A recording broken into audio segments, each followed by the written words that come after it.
Okay, thank you for the patience here. We had a little bit of a hang up with the OBS. If you haven't shared the stream, please do so. And I'll be right back. This is Space is Fake by Chief Crow and the Flat Earthworms.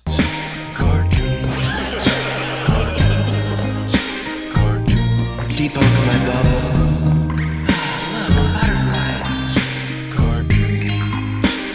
It's hard to comprehend. Space is fake AF. Two little bitty O-rings. Space is fake AF. It's not what you think, homeboy. Space is fake AF. I'll just start doing this. Space is fake AF. Research Eddie Bravo. You just have a leak, and what you would do is lose air. All right, looks like there's enough of you in here to go ahead and get started. So, this is a topic that we already, I think, closed the casket on, nailed it shut, and buried it. But it still has its followers and believers, which I'm fine with. I don't care what your cult, religion, or belief system is. If you believe that Bigfoot rides unicorns, cool with me. If you say that I have a photo that shows Bigfoot on a unicorn transiting in front of the moon, I'm going to say I need more evidence because a photo isn't enough. In many ways, that's just see-say. It's like hearsay and see-say.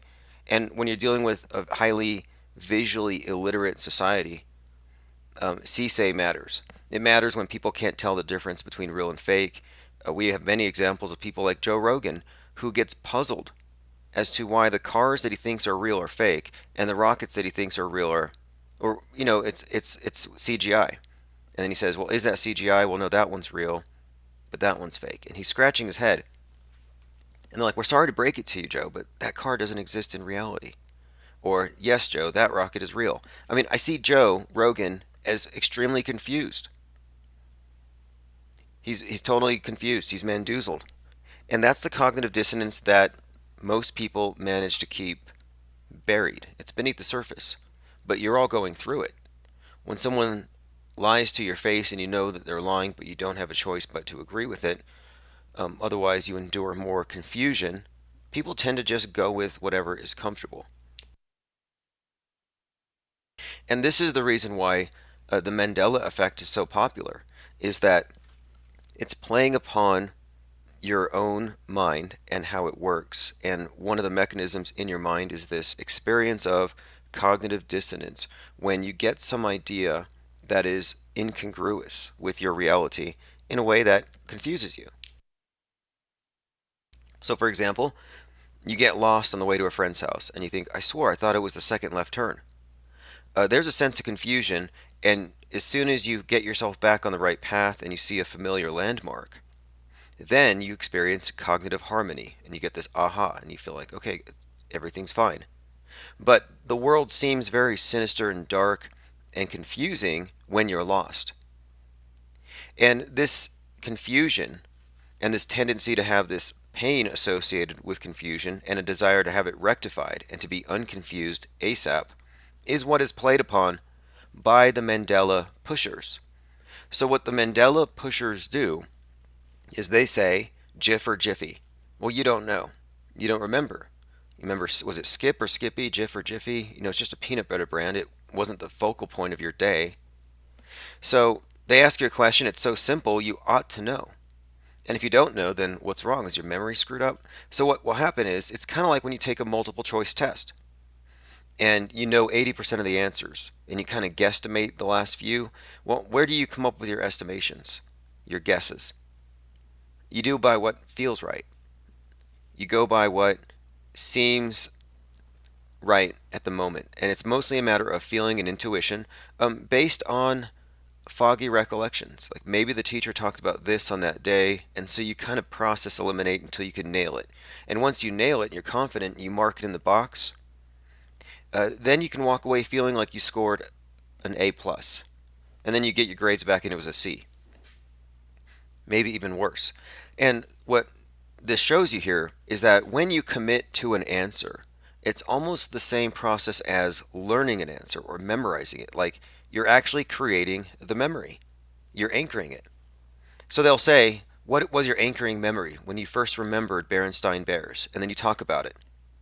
Well, the anchoring memory is actually happening more likely that very moment when you're being quizzed about this Mandela effect. And when you're bringing it up in your recollection, your left brain will rapidly confabulate. And people don't think that they can confabulate, that your mind can lie to you. You ever heard of dreaming? Have you ever had a dream, any of you Mandela affected? Your brain can do a lot of things without you steering it, and it can be very convincing, and it can be very emotionally engaging. You ever had a nightmare?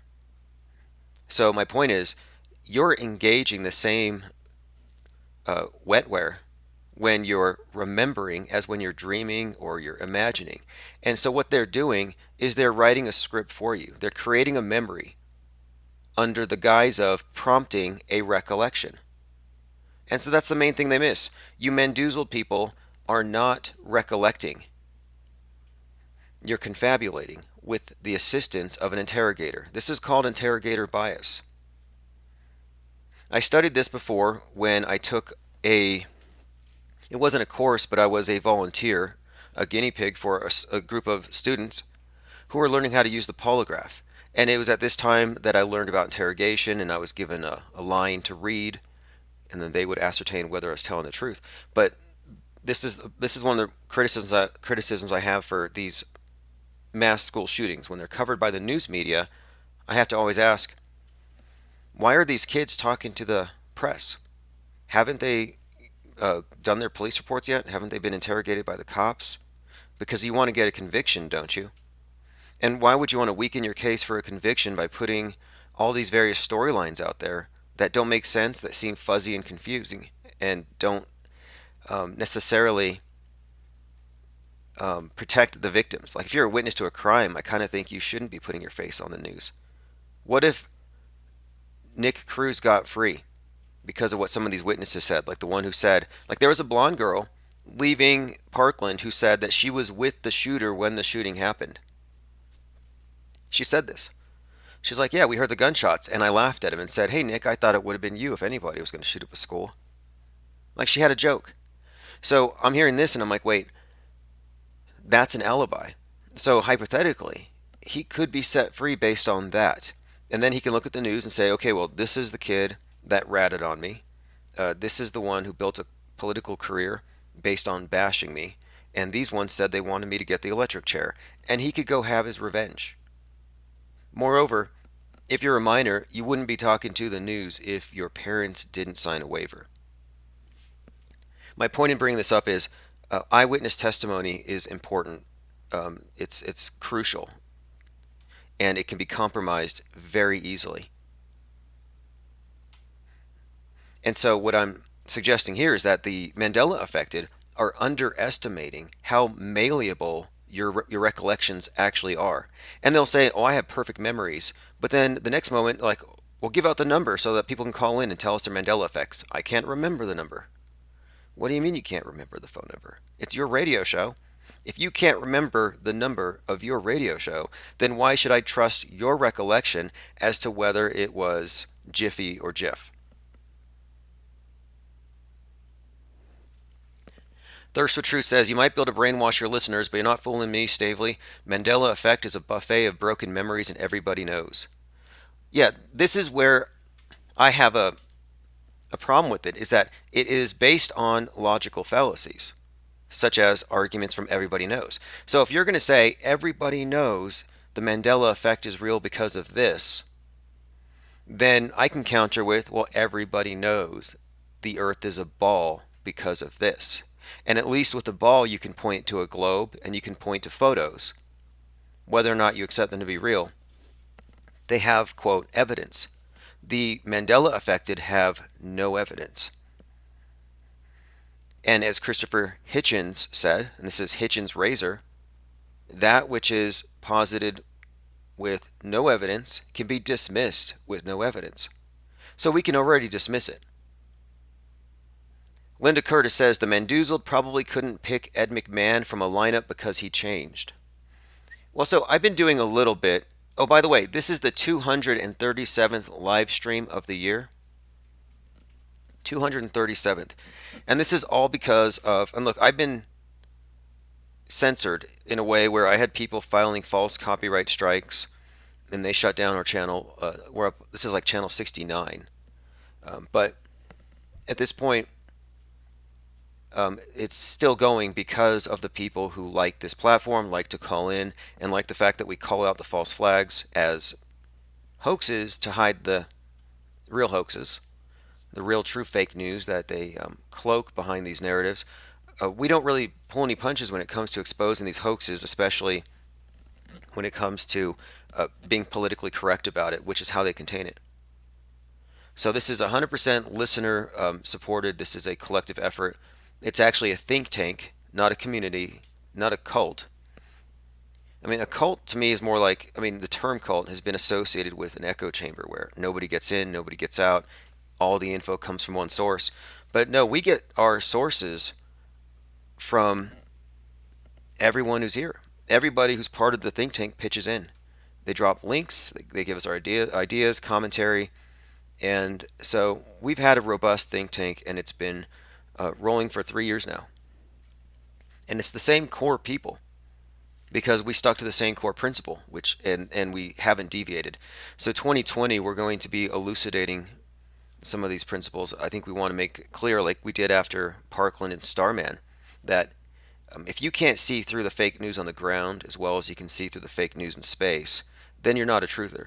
But for 2020, I think we can go further and we can bring logic and reason into it and say, if your arguments for your version of truth are coming from places of dogma and faith instead of logic and reason, then you're also promulgating a fallacious worldview.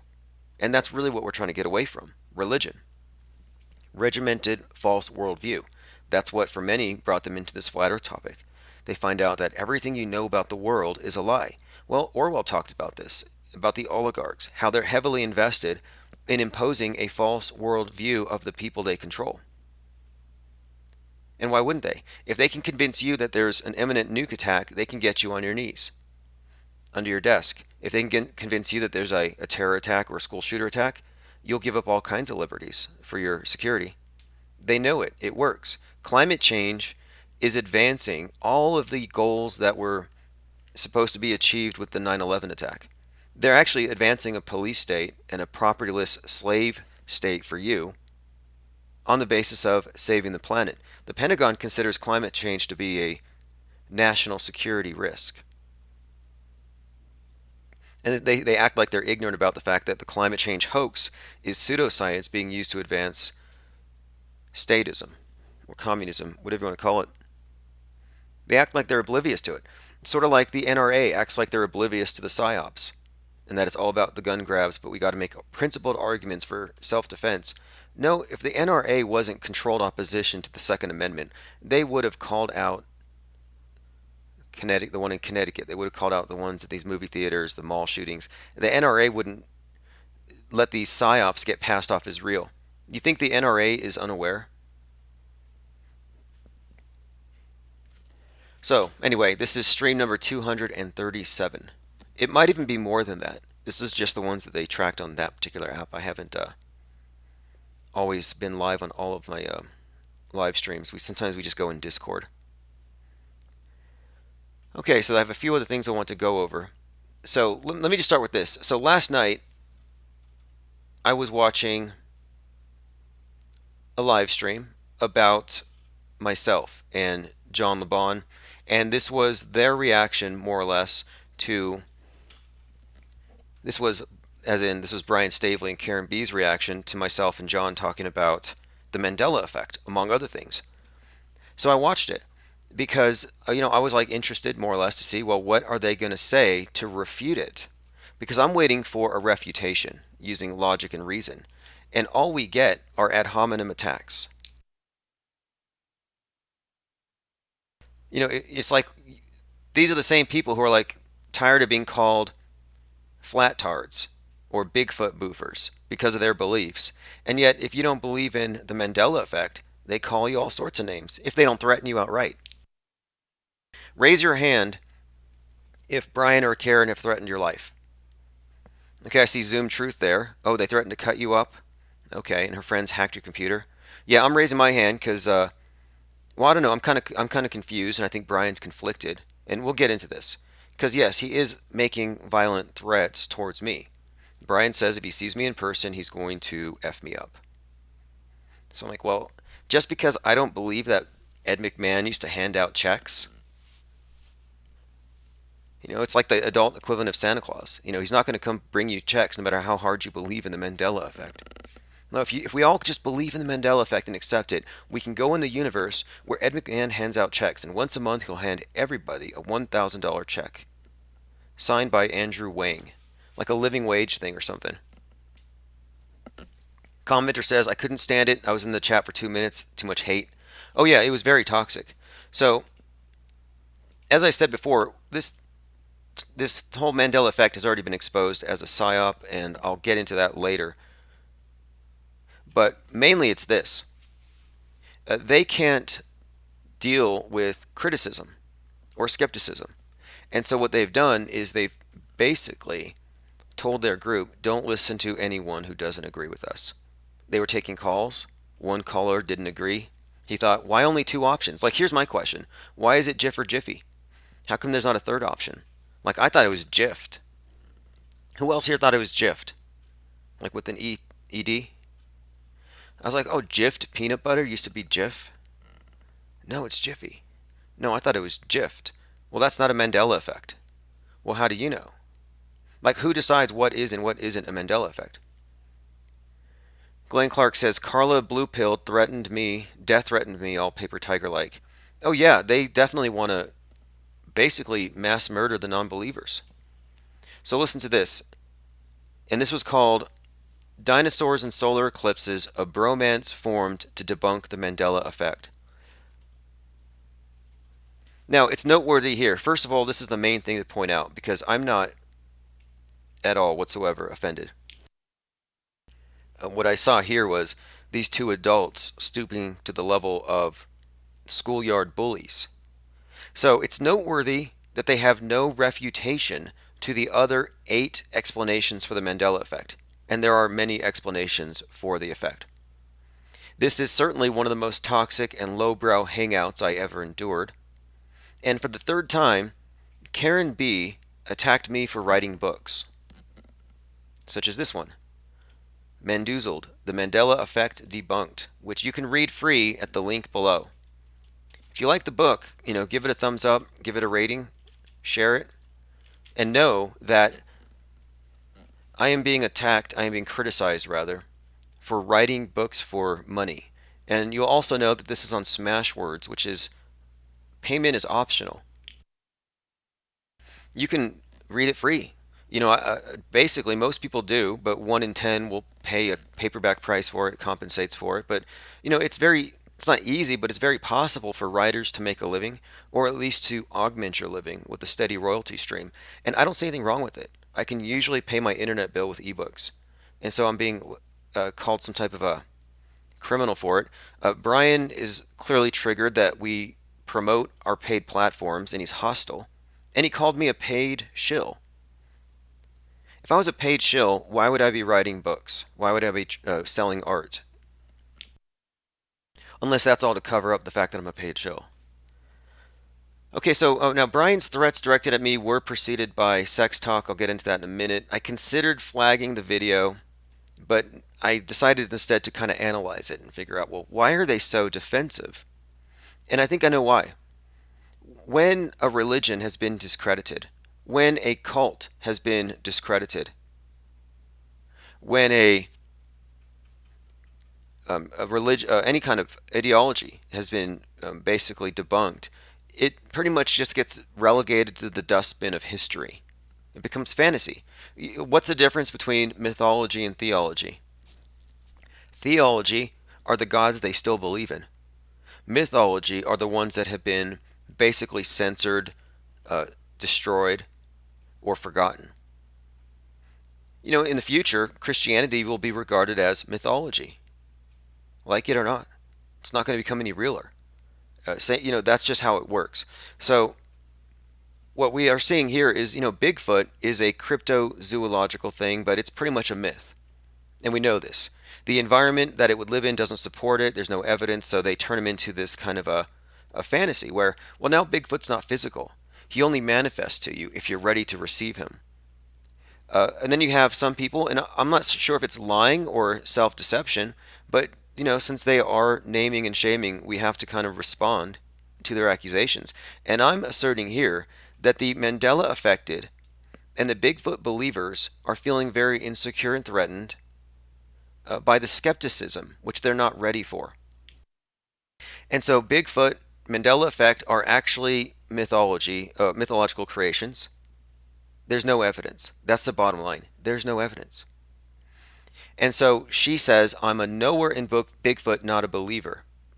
No, you are a liar at best. I mean, you might default and say, okay, well, I was drunk, I had a recollection, but I've heard it. There's no critical examination. There's no reality testing. Someone was saying, I went to her house, I was in the backyard, and I smelled Bigfoot. I'm like, well, and then they all talked about it. Oh yeah, there was a Bigfoot smelling. Wait a minute, I thought Bigfoot was like a big ape man. Like, and if he's so big that he has a scent that lingers, where's the footprints? But nobody questioned it. They're like, oh, it's another Bigfoot sighting, but it's a Bigfoot smelling. So I'm like, well, why even call him Bigfoot? If he's just like a smelly ghost, call him something else. Big stink. Then I heard another account where she's describing how she knows that Bigfoot exists. And she says, well, there was a big footprint in my backyard. Well, prove it. Where's the plaster mold? Bigfoot took a step in your yard, and only one step? How do you take one step? Like, does he walk all dainty? Does he levitate, but just to let you know he was there, he like stamps his foot on the ground? Like, it's absurd. And I'm calling it absurd because there's no evidence for it. I can say right now that I believe that there's a Mandela effect in the Christmas story. I remember them saying, you'll shoot your eyes out, kid, plural. I've been saying that for months. And Brian says, well, that's not a legitimate Mandela effect. Well, how do you know? I can get 10,000 people to thumbs up my video, then it's real. If I say that, yeah, I have a recollection, I have a memory of Bigfoot galloping across the desert riding a Pegasus. Who are you to say it's not true? If I say, I know it, I don't believe it, I know it. There are standards of evidence that the Mandela affected do not adhere to, which is fine. I'm just letting you know they're not a group that adheres to reality, which is fine. Again, I don't care what your religion is. I don't care what your cult is. If you believe in garden gnomes that come to life at night or something, that's cool too. But my point is, what we're doing, deconstructing the media and exposing the hoaxes, presupposes that there is a reality to compare them to. It's a hoax to what? Hey Brian, 9/11 is a hoax to what? If reality is always shifting, how do you know that the hoax reality is not the right one? I mean, you need to have an objective that that the hoax is obscuring. So what's the objective reality? They're saying there isn't one. So what good is it deconstructing fake news every day if the facts can change in a heartbeat? You might wake up tomorrow and the news will say, hey, no kids died at Sandy Hook. Do you know what I mean? These are inherently contradictory areas of inquiry. You're either deconstructing the news media or you're looking for metaphysical explanations for your misremembrances. So what I see here now is that they are very protective over their community, which is held together by the desire to believe that their shared miracles make them special. And this form of self-deception is popular in all cults, groupthink. You see holy rollers, people speaking in tongues. That's what we're seeing here. And it is an echo chamber. 100%, it's an echo chamber. Everyone in the chat room agrees it's real. We all agree. If you don't agree, we hang up on you. If you don't agree, we take away your wrench. We don't let you comment. It's literally an echo chamber. Look, I don't have an echo chamber. If you want to call me and say, I'm Mandoozled to Timbuktu and I want to talk about it, I'll take your call. Explain to me how it's real. But they don't want to hear those of us who are calling the whole thing a hoax. They don't want to hear our points of view. They don't want to hear the points of view of those who might say that this thing is, in fact, just a psyop, and we have reasons to believe it. So, what we see here is groupthink. And groupthink is where the members of the group put their collective over facts. Hey, look, Dan the Waterman unironically says, "Bullshit, you blocked me." Oh, really, Dan? I just read your comment. So, how are you blocked again? These cry bully troll flakes, they're always victims. It's like, I'm so censored. How are you censored? I can hear you. I can hardly ignore you. You're so obnoxious. Like, you're communicating just fine, and your free speech is intact. So, stop crying. Stop crying down the waterman and go unclog some drains. Go do something you're good at. Because, as far as I can tell, you've only muddied the waters with this whole conversation. I wouldn't be surprised if Dan the Waterman is, in fact, Mandela affected. I'd take his call on this. But let me continue with this review of the live stream. We're not done yet.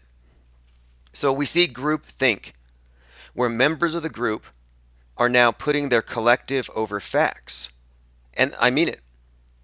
They literally say, our group is more important than the facts that we supposedly agree on. So what's a Mandela effect for you might not be a Mandela effect for me, but that's okay. As long as you have one effect, you're in. So let's move on. And this is why they demonize me in particular, because I've been the most vocal opponent to men. But look, before you get mad at me for saying the Mandela effect is a hoax, think about the families or the people who believe that Sandy Hook is real and how they feel when you call that a hoax.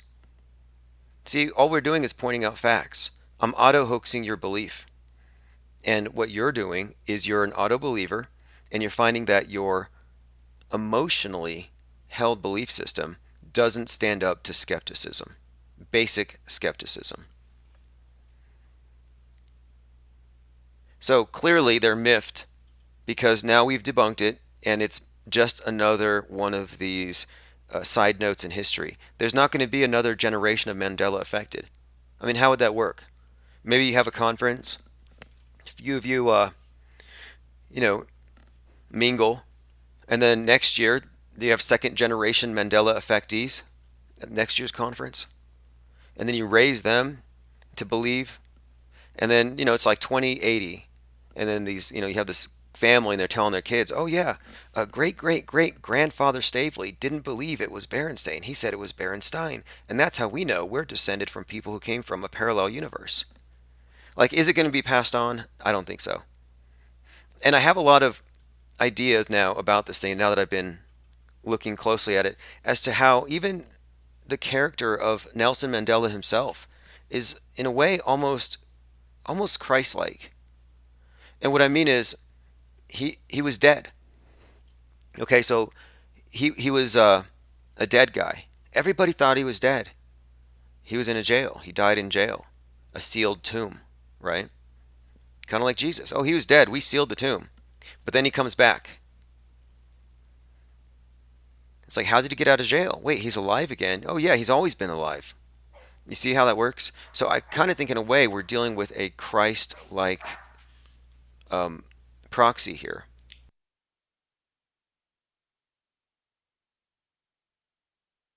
Okay, go ahead and share the stream. Those of you who just got here, go ahead and subscribe. I'm going to continue on this.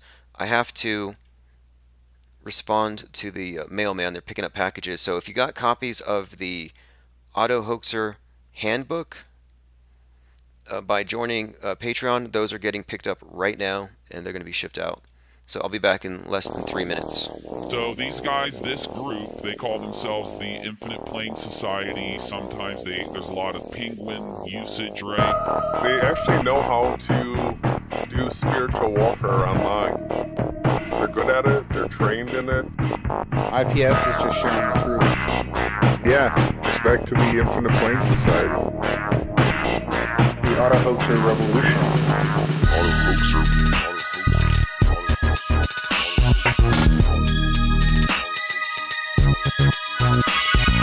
Auto Hoaxer. The Auto Hoaxer Revolution. Auto Hoaxer.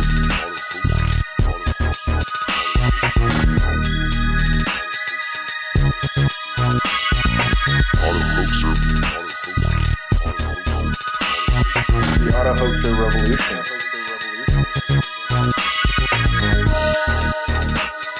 We've taken over auto hoax. The term auto hoaxer was meant to attack people who jump to conclusions too fast.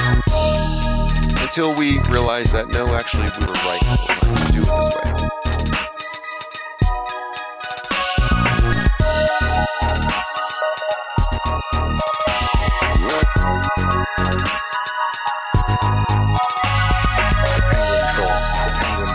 The penguin trolls.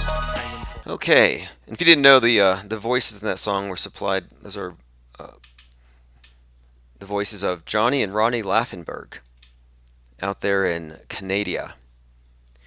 M.E. Sagittarius Armed Society says, I have 34 videos auto-hoaxing the Mandela effect. Okay, well, debunking the Mandela effect, again, isn't even like debunking spirituality or synchronicity. These are different areas, I think. Different in so many ways, but the Mandela effect is actually, we're talking about a very specific set of beliefs that are said to validate the existence of a shifting reality. And no one agrees on what this shifting reality stems from. It's kind of funny. Like, I was looking into Fiona Fitzgerald Broom, who created the Mandela effect. And she's a witch and a necromancer. And she was trying to posit that CERN was splitting the realities. And was splitting the realities so that she could explain ghosts, because her father had this ghost hunting reality TV show. So the Mandela Effect movie is actually a ghost story. And it's about this guy who loses his kid, but then he goes into another reality where she's alive. And he knows he's in a different reality because Curious George doesn't have a tail anymore. And Ed McMahon never went around passing checks out. That's where it comes from. But the Mandela affected or affectees, they don't even, I don't know what to call them. The affected ones. Like, they want to act like they're a protected group now. Oh, I'm trans-dimensional, so I get LGBT protected status. Like, they're in the next trans group. They're trans-dimensionals. So be careful criticizing them because it constitutes hate speech. But these affectees, they don't even want to acknowledge that their belief system actually comes from a necromancer, a witch, who was using pseudoscience in order to explain ghosts. That's pretty much it. And the ones who stick to this theory want to kind of diminish the quote Mandela effect and focus on other effects and try to find new examples so they can kind of break away from that particular origin story, which they don't like. In fact, and I'm doing this review on their live stream, Karen B actually talked about Fiona Broom and called her a C word. I mean, you can find it if you care to, which I don't. But she said, we don't care what that C word says. We don't believe in CERN or something. Just like, wait, you mean you're taking this whole theory, but then you're going to reject the person's explanation for it, the one who actually made it popular? Thirst for Truth says, Mandela effect, dying in prison is an optional effect. Some people believe some remember him dying multiple times. Interesting. Okay, now check this out. At one point during the show last night, Brian actually attacked one of his callers because the caller said, could there be any other explanations? But here's where they started referring to me, and here's their refutation of this. Their refutation of my explanation for what the Mandela effect is to go into ad hominem attacks. So these are direct quotes. Brian was listening to our breakdown of the Mandela effect, and he said, quote, they're having sex in a hotel right now. Yes, Karen B agreed, nodding her head. There's some serious blank blank going on right there. Brian nods excitedly. He's got his blank down his throat, blanking his blank. So they keep talking, like joking and laughing, like they're describing some homoerotic sex scene. And I'm like, okay, so wait, you can't even talk about the misinformation effect or your cognitive bias towards emotionally satisfying answers.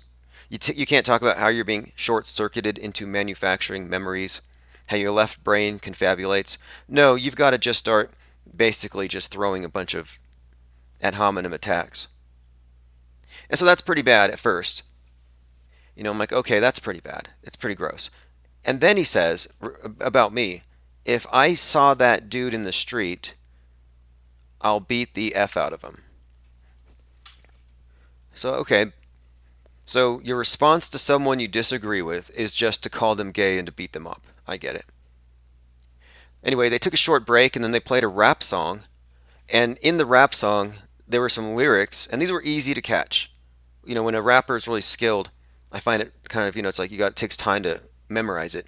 But Brian, when he raps, he does take his time between words. He doesn't stutter, which is good. But I was able to catch this in the first listen, and he said, quote, "It's time to stop the finger pointing, anointing the next person as the next shill." So his own rap song says we need to stop attacking people and let's just, focus on whatever. And we'll stop calling people shills. But then he calls me a shill. Basically, he's Hitler. So I didn't flag the video, although I do want to say I did flag Globebusters. So Bob Nodal from Globebusters, an admitted hacker, cyber hacker, computer hacker, who teaches his kid how to hack. He and his son hacked Zoom Truth's computer. So if you have an account with Zoom Truth, Bob Nodal might know your PIN numbers. Just saying. I'm not calling the FBI on it because he is an FBI informant, so I don't think it's going to go very far. But my point is, Bob from Globebusters was doxing myself and John LeBon in the chat, which is against the YouTube terms of service. Now, why would Bob Nodal dox me or dox this other guy in the chat? Well, think about it. You've got 150 people hanging out, hating on a couple of people. You're like, okay, now let's put some names out here so they can trace them, so they can do addresses. Let's see if there's any psycho elements who might take it to the next level. So to me, this was more or less a lynch mob. And Bob is the grand dragon of this particular lynch mob. I guarantee it. He's using Brian Stavely as a proxy in order to make these attacks. And I just like, Bob, if you're going to dox me, I'm just going to continue to report the truth that you're an admitted computer hacker who hacked Zoom Truth, and you admitted to me that you're an FBI informant. I don't know why that doesn't bother people. I tell them all the time, hey, Globebusters fakes ISS transits. Like, how much more do you need to know that they work for the beast, that they work for NASA? I mean, come on. I was like, Globebusters, like, is there anybody on Globebusters that doesn't have a mugshot or isn't connected to the feds? Is there anybody a part of the Flat Earth conference scene who isn't a Fed or a Ped? Anyway, let me continue. Because look, I really don't care what the Mandela affected think. I'm not even sure. Like, I don't care what they think. I don't care what they believe. But I'm not even sure if they do think. I think they're just completely irrational at this point. So here's an example. This is from Pyridoxine Oxide, who says, have you guys noticed that the doors at Walmart are backwards and they open incorrectly now? It's a giant pain in the ass. So what is that? Woke or derp? This guy says, I'm in a shifting reality and the Walmart doors have shifted. Like, does this even make any sense? There's no evidence. It's just basically hearsay. It's like saying, I saw lights in the sky. I was abducted. I met an angel. I saw a gnome. These are all just stories and they all agree. So, to me, it's case closed. It's a psyop. You can read the book Mandoozled, and I'll go over it shortly here, for free. And I'll put the link here. Even Karen B can read it for free. Assuming she can read. And one more thing about that. I think Karen B is lying. I don't think she's Mandela affected. She's lying not just about Bigfoot, but I think that Karen B is faking Mandela-gasms for Brian's benefit. Maybe they're paying her to do it. Maybe she just feels sorry for him. But I don't think she's actually affected. I don't believe it. Anyway, this was my review of a bromance formed to debunk the Mandela effect. Now, let me go ahead and give you a preview of the book Mendoozled, because really it's not about them. It's not about the believers. It's about what it actually is. So, what can be asserted without evidence can be dismissed without evidence. This is Hitchens' razor. They don't have any evidence. Dismiss it. Basic logic. The miracle effect is what I've decided to call it. A miracle is an extraordinary and astonishing happening attributed to the presence and action of an ultimate or divine power. So people believe it's true because they choose to believe in miracles. It's an escape from the objective reality over which we are ostensibly powerless. So miracles make us players in a bigger cosmic game. Now, they're woke, we're not. They're a minority, they're the underdogs, they're the matrix breakers. Miracles are validating, comforting, life-changing, and those who experience the Mandela effect believe they've seen through the matrix. And this is analogous to the way that Christians who have miracles, like they're praying and a Bible falls on the floor or something, it's like, oh, that's a direct intercession of the Holy Spirit. Now I can see through Satan's world of lies. Same program, just different dressing, different window dressing, different template. It's like, look, they have these events you don't have an explanation for because they appear to be supernatural, keyword being appear. And if you're not able to come to the right conclusion, or you go to the easy conclusion that it was a miracle, you will most likely be ignored because most people haven't experienced the same miracle. But what makes the Mandela effect more effective is that you can just go online and it's instant validation, instant echo chamber. And miracles have always been associated with religions as claims to their authenticity. And so a miracle being performed in front of witnesses can then, from there, spawn a cult of believers. How many people actually saw Neil Armstrong on the moon? How many people actually saw Jesus walking on water? So you have the social and cognitive reinforcements. You create these aggregate of believers, and the bigger the number of believers, the more belligerent they become. They become more confident. At that point, they can just run roughshod over reality, like religious nutcases do all the time. And that's what they're doing philosophically. When a Mandela affected person says, you are affected, you just don't want to admit it. When they say that, they're running roughshod over objective reality. They're saying to you, your reality doesn't exist. What you remember is fake.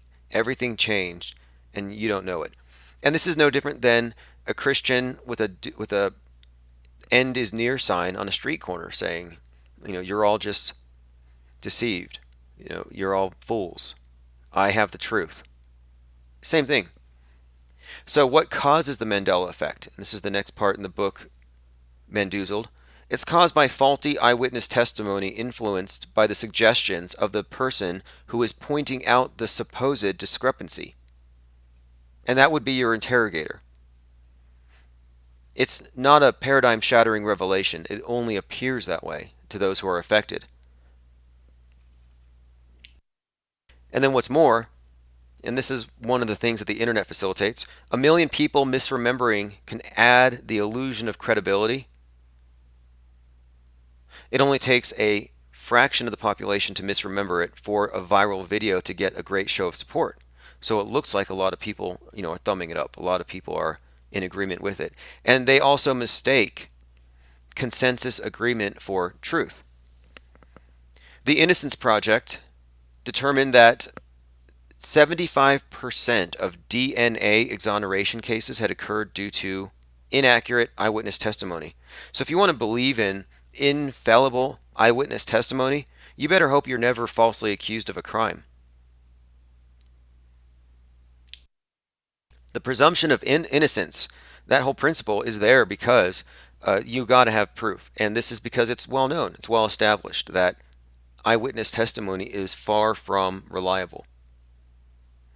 Now, we also have here is the effect of the interrogator who may or may not be doing this stuff purposefully. Some of them don't consciously know that they're using a subtle form of psychological abuse.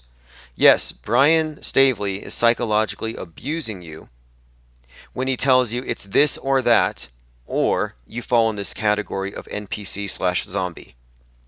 It's this or that, or you're a suppressive person. It's this or that, or you're an infidel. You see, it polarizes you, where now, by not becoming a part of their cult of believers, you're lower than them. And that's psychological abuse. Narcissists do this to put you lower so they can control you. And cults are usually, if they're destructive cults, they're usually pretty much just a narcissistic superorganism. And it's impervious to reality. So when somebody says to you, "Are you sure you know that? Are you sure you don't remember? Try harder." Or try another one and another one. What they're doing when they're running a list of Mandela effects is they're chipping at your confidence in your own perceptions, hoping they can find one spot where you have doubt, and then they can rush in there. So interrogator bias works like this. If I say, hey Bob, have you noticed anything strange about your peanut butter lately? The answer would be no, more than likely, because chances were they weren't paying attention to the peanut butter that week. Why would you? But if you said, hey, Jif or Jiffy, it puts them on the spot. Putting them on the spot is where you contextualize the whole interrogation. Like the whole spotlight in the interrogation room, that scene. Well, that's the place where you have a lot of power as an interrogator, because the way that they respond puts them in a certain camp, either guilty or not guilty, mendoozled or not mendoozled. And of course, this plays into the cognitive bias. Gaslighters do the same thing, constantly getting you to question your perceptions. So the Mandela effect pusher can get you to accept the premise that reality is fake, and their job is to make dream a reality, a simulation, or an illusion, so that your critique of the fake news carries no weight. The Mandela effect is an operation, I believe, and I'll get into that final part here. I'm just skimming the book. Okay, here's one. To believe or perceive. This is something I think that you ought to consider if you think the Mandela effect is compatible with auto-hoaxing or with critically examining the news. PSYOPs in the news are being exposed daily. Their way of contaminating the research pool is by suggesting that people who don't trust the news can't trust their own perceptions, nor their own judgment. So they'll use conspiracy theories or people who just have guesses and no actionable evidence to hide the real deceptions. And so the more of you perceivers they can get to doubt your perceptions, the more society will rely on the experts. And the more they rely on experts, the less they know directly. And if you don't know anything directly, what are you? You're a believer. So I think the Mandela effect is a sabotage operation against truthers. And this ties into everything that we see in the news today. President Trump has recently said that people with mental illness, which is defined as conspiracy theorists, need to be involuntarily confined, if necessary, to stop the next mall shooting or Walmart shooting. So the Mandela effect is an attack on objective reality. If nothing is objective, there is no truth. And here's a statement. This is from the Assassin's Creed, Hassan Sabah. Nothing is real. Everything is permitted. You'll find that statement all over some of the occult literature. Nothing is real. Everything is permitted. If nothing is objective, there is no truth. Can you be a truther if you don't believe that there is an objective truth? No, you're a relativist. And this is what they want. Look, are you on a flat, stationary plane with objective good and objective evil with up and down? Or are you on a ball of mass falling, never in the same place, spinning, moving collectively with other falling bodies into nowhere, into certain doom? You know, is there an up or down, or is it all relative to where you are? Depends on what body of mass you're on. What if you're just in free floating space? Is there up and down? No, it's all relative. So is morality. Like, this is part of this programming. Everything's relative, morality is relative, up and down is relative. Nothing is objective, there is no truth. So a Mandela affected person is not in a position to take the media to task for making extraordinary statements. You want to tell me dinosaurs are fake? Then that's fine because I know they're fake and I can explain why I think they're fake. But if I'm going to say, hey, I think that the whole, dinosaur explanation for these supposed findings is full of holes, somebody can say, well, you also think that your street names have changed. And every time you lose your keys, you blame it on shifting realities. So if you don't know what reality is day to day, and you don't believe in an objective reality, then who are you to criticize what may or may not have happened, with these early digs? Linda Curtis says Christians are also told to believe their senses are wrong. They have to have Jesus tell them how to believe. Yeah, that's mediation, and churches do it too. The original mainstream media are the religions. And Jesus telling you how to believe is just as bad as Barney the dinosaur telling you how to believe. It's a proxy. They put him in entertainment, they put him in media to govern from below. Theater is a huge part of how they govern you these days. And the whole religious psychodrama isn't holy, it's entertainment.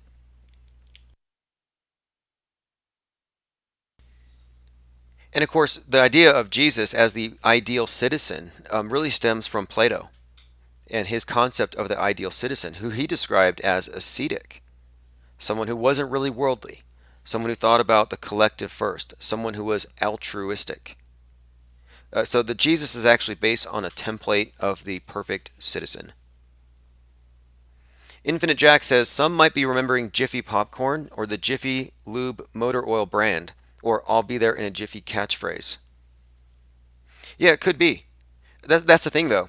They are not open to multiple explanations. It's either A or B, black or white. And anytime somebody says it's black or white, I have to say, you've obviously got an agenda here. Where is your Hegelian dialectic? Where is it leading? Who's your puppet master? Because in truth, if reality was shifting, there could be multiple different versions of it. Like Jift. Jiffy, Jift. Okay, so a Mandela affected person, again, they are discredited as a perceiver.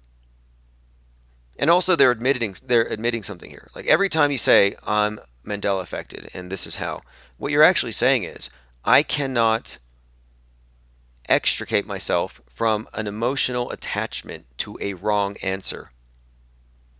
And have you ever dealt with religious people who, when they debate with the atheists, they tend to retreat into very emotional arguments, emotional appeals? Oh, you'll never get it because you're just wicked, or you're just in denial of God because you don't want to be held accountable for your sins, or you're just a sodomite. It always becomes ad hominem. And what that live stream last night revealed about them is that, yeah, they're at the point where they really can do nothing more than attack the non-believer, which works. If you look at the history of religion, it actually works. If you can burn all the witches, if you can behead all the infidels, if you can purge the nonconformists, the freethinkers, the dissidents, exile the doubters, you can have your perfect system. But it is an enclosed system. It is a cult. It's not open to scrutiny. Found an article from Futurism on this. False memory or parallel universes. I found something in here I thought was interesting. I didn't realize that Shane Dawson was big on the Mandela effect as well. On all of it. Shane Dawson is very affected. I wonder if Logan Paul is very affected. You know, the same guy that edits Logan Paul's videos does Shane Dawson's. Like, what are the odds that they're not both misinformation agents pushing misinformation because it's a way to make atheistic people in a secular society more religious? Look, Mandela brought you to God.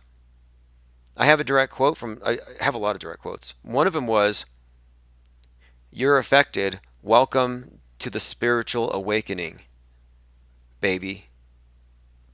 That's a direct quote. So they see this as a spiritual awakening. And it may be, it depends on how you define spiritual. I mean, if you think spiritual is the same thing as letting go of rationality and logic and replacing it with dogma and faith, then sure.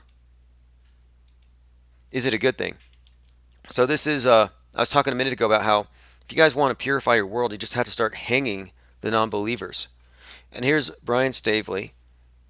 He found a penguin. I don't know where he is, but they have a zoo with penguins, obviously, and he killed a penguin, and he hanged it in his shed. And he took a picture of it. He said, the more and more these guys try and talk about Mandela, the more they hang themselves. So he goes on to say, they can get 100 researchers to team up on me and try to debunk the Mandela effect. You will all get clowned and exposed. Keep trying, it's a joke. More and more will see through you. You guys are 5 years behind as usual. Okay, well, Mandela, I'm saying, is a very Christ-like figure. You know, he really is the reason for this awakening. And like Jesus, everybody thought he was in a sealed tomb. Everybody thought he was dead, and he magically got out.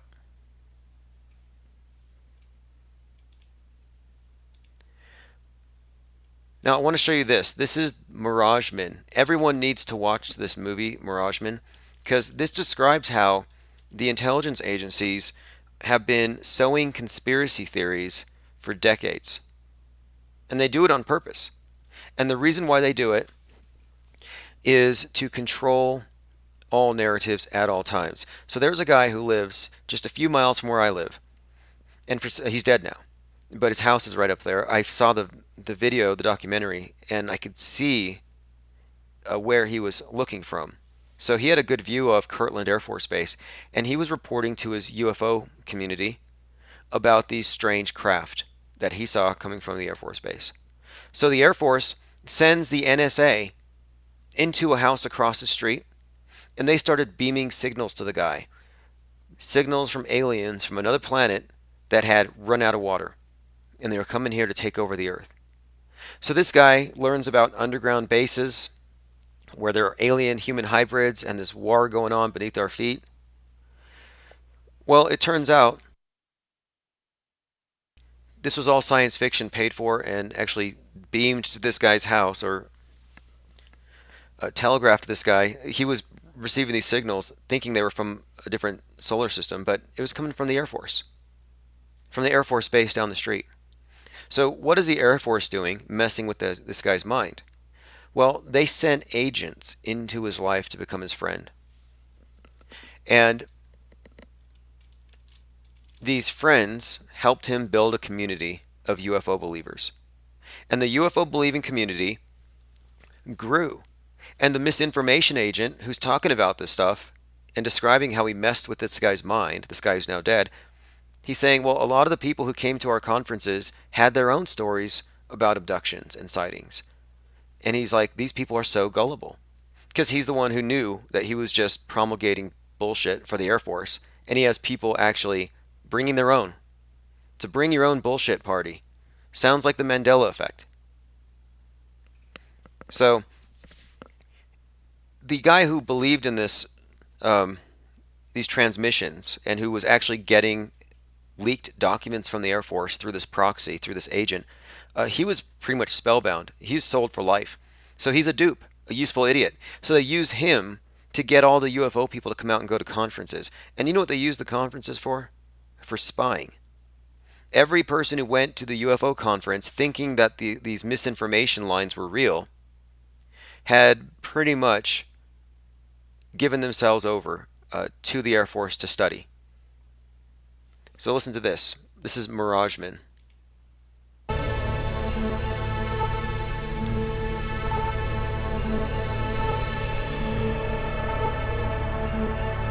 This is a true story about UFOs and a government who denied their existence but wanted people to believe in them. At the core, there is something that they want to keep people away from, a real truth.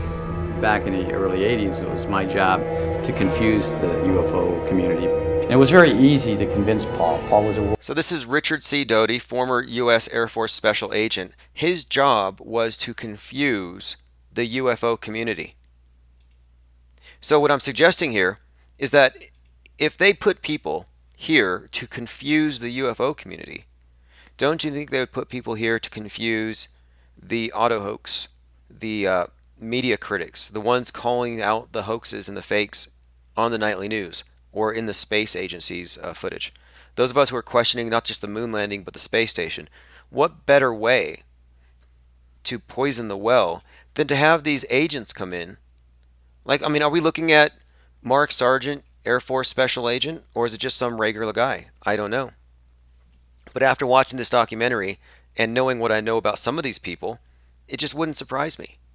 I mean, we do know for a fact that the Globebusters, they're involved in computer hacking, and the guy told me he's an FBI informant, and they fake ISS transits.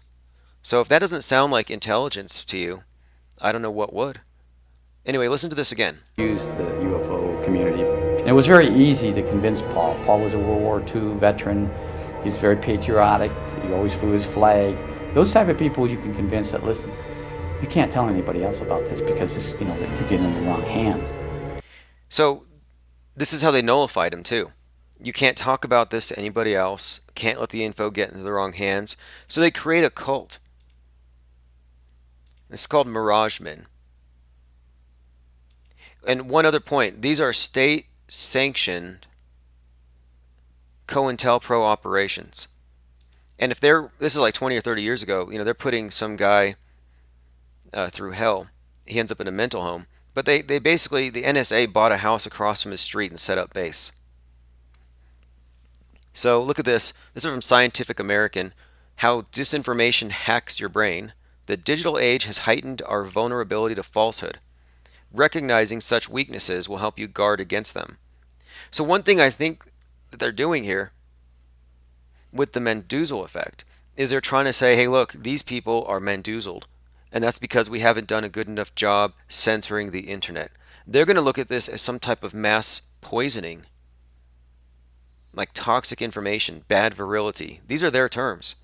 And even the idea of memes and this analogy between memes and genes, this was planned decades ago to roll out for this, so they could start to make the case that certain types of information were indeed toxic and poisonous.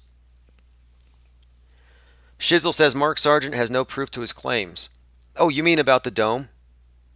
No, he doesn't. None of them do. There's no proof for a dome. There's no proof for a Mandela effect. There's no proof for saviors walking on water. Unless you know that it's all allegory, of course. So check this out. This is an article by Scientific American, and it's saying here, when we're subjected to repeated false claims, even those of us who are intelligent, analytical, and even comfortable with ambiguity, will find the statements more believable because we've heard them repeated. And this leads me to think, and I talked about this yesterday, we're constantly inundated with these stories of asteroids that are coming in, and no one really pays attention. The intelligent, analytical people, they don't really care. These are the ones who actually believe in outer space, and they believe in satellites revolving around these other planets, but they never really bat an eye when someone says, yeah, there's an asteroid the size of the World Trade Center that's going to hit us on Christmas Eve. Like, they're not all that triggered. But I think the reason why they keep this information flowing out there is so that when they do fake it, people will find these statements more believable, as they said here in Scientific American, simply because we've heard them repeated. This is called the illusory truth effect. So, if you're used to hearing it, you get acclimated to it, you're more likely to believe it. And in the world that we live in, if the consensus believes it's true, even though it's not true. And this is why I hate arguments from consensus. They say 97% of scientists believe that global warming is real, therefore it's real. Well, what about the 3%? If that 3% was 30%, would it be less real? You can't make arguments from consensus. These are logically fallacious. And every single so-called Mandela effect is an argument from, quote, collective memory. There's no such thing. And let's say there is such a thing. Let's just play their game. Fine. You can find 1 million people who remember this way and not that way. Well, what about the rest of society? Is it up to vote? Do we need to have an election? Reality is now up to consensus opinion. I mean, that's subjectivism, that's nihilism. And when I say nihilism, it's actually destructive to your, it's meant, I think, to erode and destroy your own cognitive functioning. It's an epistemological wrecking ball. It's a mind virus. And it is, just like religion is. I think we all can agree that religion is malware for the mind. You put in a false premise here and there, inject some fears, put in some lies, and you kind of screw someone up for life. And the ME is just another version of these old religions. Now listen to this. This is about the illusory truth effect. Psychologists say that what makes repeated claims seem truer is their fluency. Fluency means the cognitive ease with which we process the claim, and repeated claims are just easier to comprehend. For that reason, they feel good. And the mind takes the feeling of hold on a second, my connection's breaking up. Okay, well anyway, they say that yeah, when you feel like something is right, it pretty much is processed as right. And this is what we're seeing here with the Mandela effect. They're using their feelings as a guide, and then they're backing up their feelings by consensus. And you can get a lot of people who feel the same way, and then it becomes, quote, true, which, again, consensus and truth are not the same thing. And then along with this comes this. Once the group has accepted consensus as truth, then group maintenance is actually just about numbers. And so it doesn't matter if 90% of the people in your club were born after Ed McMahon stopped passing out checks. It doesn't matter because it's all about numbers. I'm going to give the link out one more time. Commenter says the Mandelas were putting burning tires on opponents' necks. Do you have any pictures of that? I heard about that. What weren't they called? Some type of an execution. I think they called these necklacing. Like they turned it into a. Let me see. So we're talking about Nelson Mandela. Oh yeah, necklacing. Yeah, this is it. Okay, so this is an execution style. It says it was used by. Wow, this is bad. The black community to punish members who were perceived as collaborating with the apartheid government. The practice of extrajudicial summary execution and torture carried out by putting a rubber tire filled with petrol around the victim's chest and arms and setting it on fire. Okay, so it's like burning you at the stake. So wouldn't this be appropriate? Maybe the Mandela affected who don't want to deal with the non-believers. Look, you can't burn us at the stake. Christians already did that. You can't chop our heads off. Muslims have that.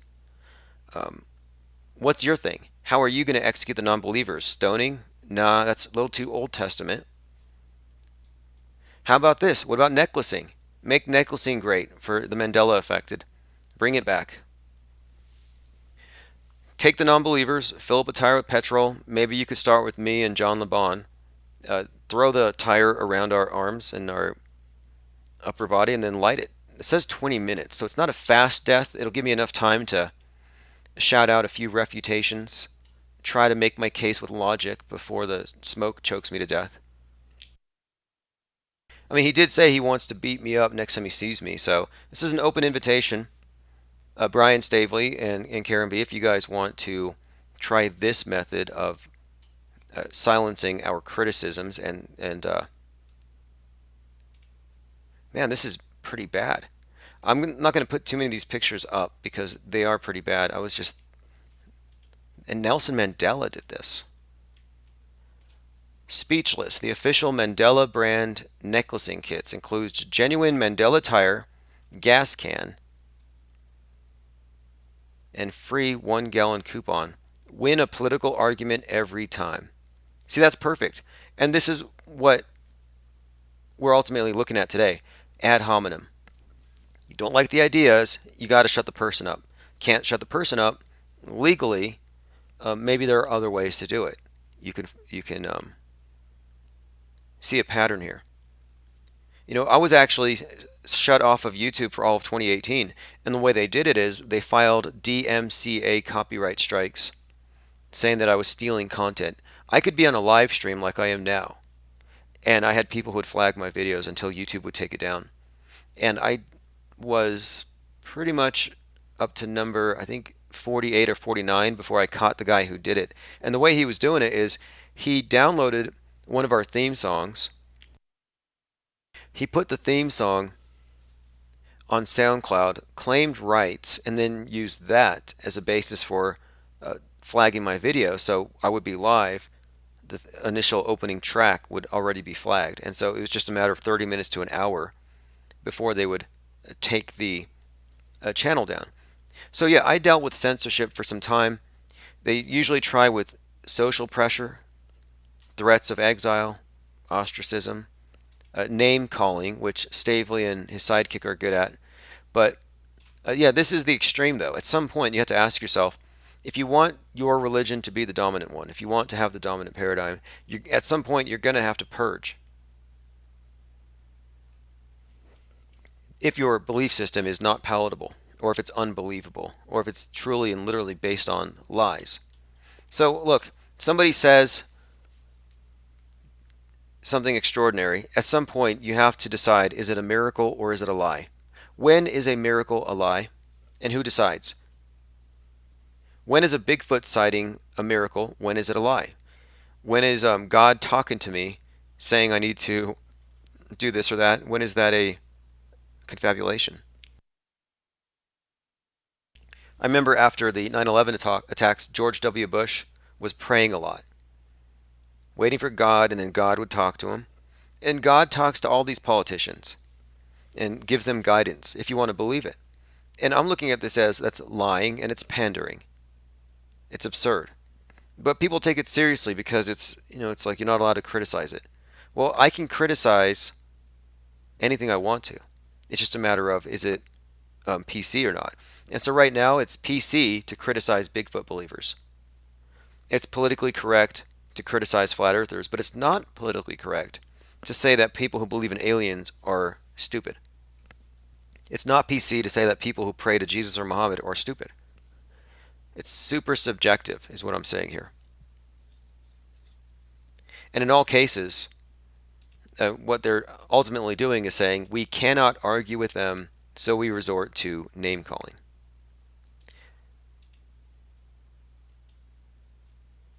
I'm trying to see if there's anything else here I need to look at. Okay. Name calling. There's a few other things I wanted to cover. I think that's about it for now.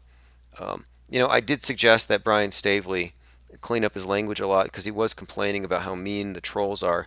He says that we send mean trolls over to his channel to say disgusting things. Meanwhile, I read some of the disgusting things that he says on the regular. But I don't want to hear name calling. I want to hear refutations to any of the points that we raised. Explain to me how the misinformation effect and interrogator bias don't create a Mandela effect. False memories. False memories are a thing. I was mentioned this earlier. 75% of these exonerations from DNA evidence that was wrong, or that revealed that they were wrong in their initial guilty verdict, the exonerations were the result of faulty eyewitness testimony being re-examined. And as I said earlier, would you want to be falsely accused in a world where eyewitness testimony is treated as infallible? So I have a couple other just short criticisms, and then we'll probably close this for now. So Stavely, in his criticism, and we're basically reviewing what they were doing yesterday, because they didn't really address anything.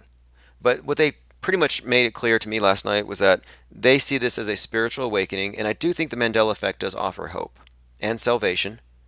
They are actually transforming, much like if you are raptured and you get a spiritualized body. The Mandela effect do believe that their organs are shifting around, that their skulls are changing. So it does offer transhumanism, salvation, possible immortality, conquering the matrix. It definitely does have all these things going for it. And there's very few reasons for someone to leave a group or a cult when it offers community and status. Community and status. And to join the cult, all you have to do is believe what everybody else believes. It's a very low standard. And I'm not trying to free people from cults. If that's your thing, if you're really like into this idea and you want to form a community based on it, that's fine. My issue is that when they attack the outsiders. Like, I don't really bother people in churches or mosques or wherever they are practicing their faiths. It's just not a part of my life. So when I see people who are making the Mandela effect more about attacking the unaffected or the denialists, I'm like, you guys are just as bad as the climate change fearmongers, where instead of fixing the weather and greening your own life, you're attacking everybody else. Greta Thunberg was just found to have a car full of garbage, unrecyclable, single-use garbage, in her Tesla Roadster. And I'm like, wait, this is the person who is telling us how to live, and look how she's living. Jay Tasty says, anatomy changes. Oh, you didn't know?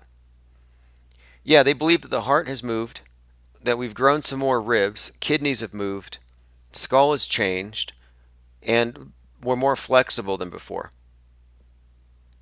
Oh yeah, the intestines now are higher up. So what I think what we're actually seeing here is people who have an elementary grasp of things, certain subjects they never really paid a lot of attention to, are now looking at it as it's in its more like complete form. Like, so for example, you might have memorized what the world looked like from graphics in school, your textbooks, coloring books. That's when you really have your anchor memories. But then when you actually take a look at a globe, you're like, well, South America isn't exactly directly south of North America. It's a little off to the side. Like, there's a lot more nuance, and that's what defines elementary. Elementary doesn't have the nuance. So they confront a more nuanced reality as adults. And doing so, they're baffled because none of what they remember aligns with what they're seeing. So instead of recognizing, okay, well, I was ignorant, now I'm not. I was wrong about reality, now I can learn what it is. Instead, they say, I was right from the beginning. I was right and the world is wrong. And that argument too, I'm right, the world is wrong, that comes from a place, I think, of extreme narcissism, solipsism, and subjectivism. And armies of believers are dangerous. Take a look at this. This is from last January when Jussie Smollett was fake lynched and it was treated as real for the first day. So this is Reverend Al Sharpton. The hate attack on my friend and brother Jussie Smollett is despicable and outrageous. The guilty must face the maximum. Now he tweets this. He repeats this lie to 588,000 people. Now this guy's a troublemaker and a con man like everyone else in the mainstream media. He's no better or no worse than anybody on the right. But my point is, they put out these stories and they get people to react. It confirms what they already believe. Everyone nods their head. Yep, America's racist. People get lynched. And it's all confirmation bias. And then you bring out the facts and they censor you. On the day of Jussie Smollett's fake lynching, I called it a hoax. But I didn't call it a hoax live because I knew YouTube would have censored me. And at that time, I was protecting a monetized channel, which, went down after that. But isn't it interesting how if you accurately describe reality, you can be banned? If you describe objective reality as it is, it's now a hate speech. It reminds me of Orwell with his statement on truth sounds like hate to those who hate the truth. And the Mandela affected are basically saying that we're hateful, that there's something wrong with us. So here's one more thing, and this is just part of my criticism of the Mandela effect. This is a short piece from 60 Minutes where a psychologist is showing how if you present somebody with an image of Bugs Bunny at Disneyland, and then 10 minutes later ask them, who did you meet at Disneyland? They will add Bugs Bunny to their list. And then if you press them and you say, was Bugs Bunny taller than Mickey or shorter than Mickey, they will come up with answers. Listen to this. Bugs Bunny. We will get lots of people to tell us they remember meeting Bugs. Oh. And then when they get pressed for details, they'll say they shook his hand, they'll say they touched his tail, they'll say he was eating, one said he was eating a carrot, one said, a few said he said... So it becomes real. It becomes real. It becomes real. That's the key point. When you have a suggestion, that is, when the interrogator bias plants a suggestion, and then you're asked a question about an event and you recollect it, you can actually build new memories and augment the old ones. One said he was eating a carrot, one said, a few said he said... So it becomes real. It becomes real. They embellish it with detail, and it looks every bit like a real memory. Yeah. Even though it couldn't have happened. Even though it could not have happened. Now, this is one more thing I want to show you. Here's why it matters. We're deconstructing the false paradigm and the media and how it actually works. So we can look at facts like this. And this is how it's so different. The Mandela affected do not have any facts. What we have here are examples of things that we can show you where their reality is full of holes.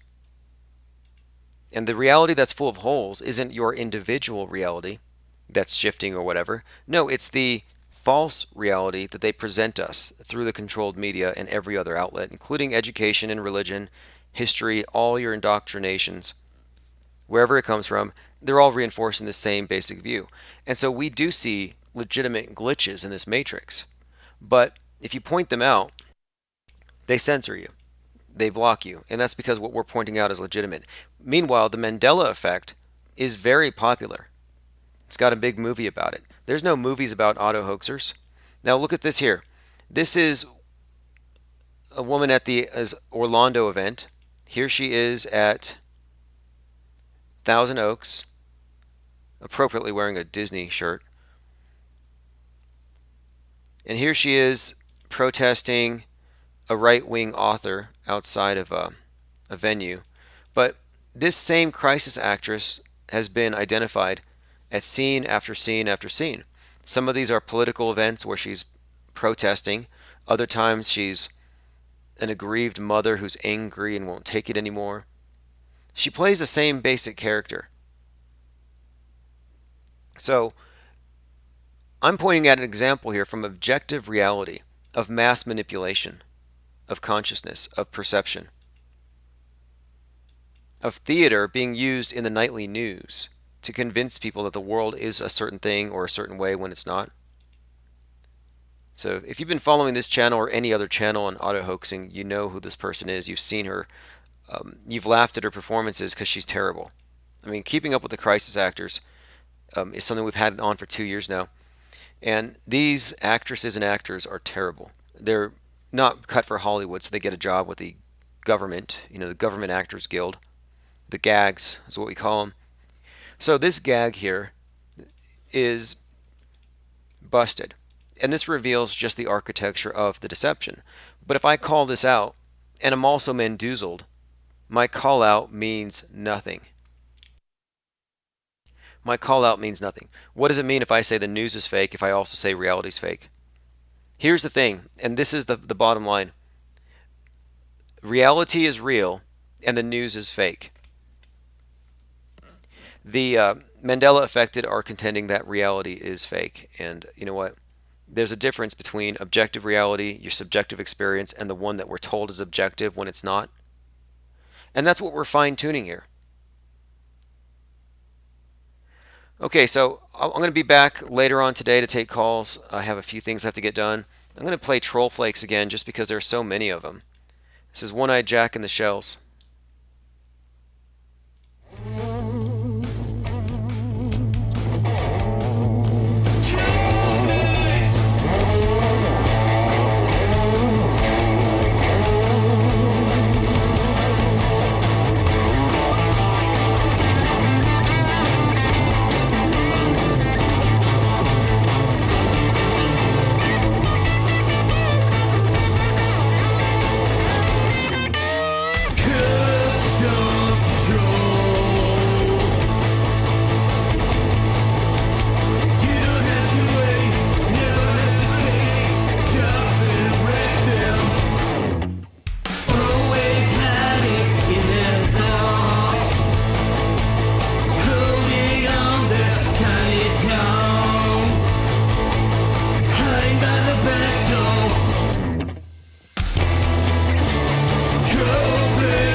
the curb.